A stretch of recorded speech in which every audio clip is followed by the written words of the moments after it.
925 words, within the 5% tolerance, target 900, max 945. Here's the script for the crushing reason your mantle hoards oceans from you. The crushing reason your body is mostly water your own planet refuses to give back. And in 2014, scientists cracked open a diamond from Brazil and found an ocean hiding 400 miles under your feet. 3 times more water than every ocean, lake, and river on the surface combined. You've spent your whole life standing on top of it, and it was never coming up. Think about where your water comes from. Rain falls, rivers run, oceans fill, and you drink from a cycle that feels endless, self-renewing, yours by default.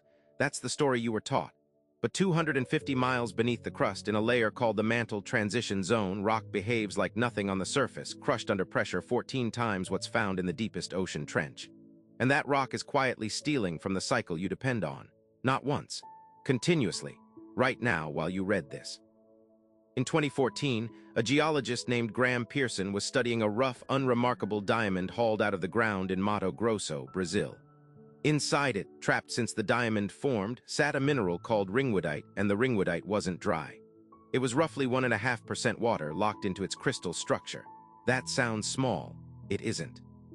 Scale that percentage across the entire transition zone, a layer of rock circling the whole planet between 250 and 400 miles down, and the math turns violent. Enough water to fill Earth's surface oceans 3 times over.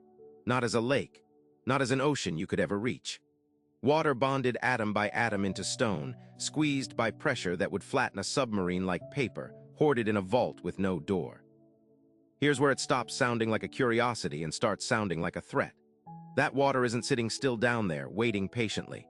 It's being fed. Every day at subduction zones, places like the Pacific's Ring of Fire off the coast of Japan, off Chile, off the Pacific Northwest, entire slabs of ocean floor, soaked in seawater for millions of years, get dragged downward into the mantle. Cold, wet rock plunging into the crushing dark. Some of that water cooks off near the surface and fuels volcanoes. But a portion, a growing portion, survives the descent and gets swallowed whole into the transition zone. The ocean above you isn't just sitting in a bowl. It's leaking slowly and permanently into a reservoir it can never get back from. Now the pattern interrupts the part almost nobody talks about. This isn't a balanced budget.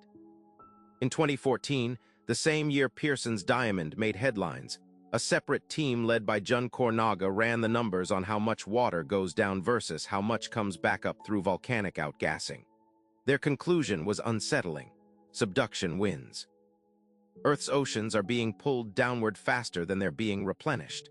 Not in a headline-grabbing flood. In a slow, mineral-by-mineral hoarding that's been running for hundreds of millions of years and is still running under the exact ground you're standing on today. So follow it to where it actually leads. If the mantle has been net absorbing ocean water since plate tectonics began, and researchers estimate that could stretch back over 1 billion years, then the ocean you swim in, the one covering 70% of this planet, is not the biggest it's ever been. It's already shrunk.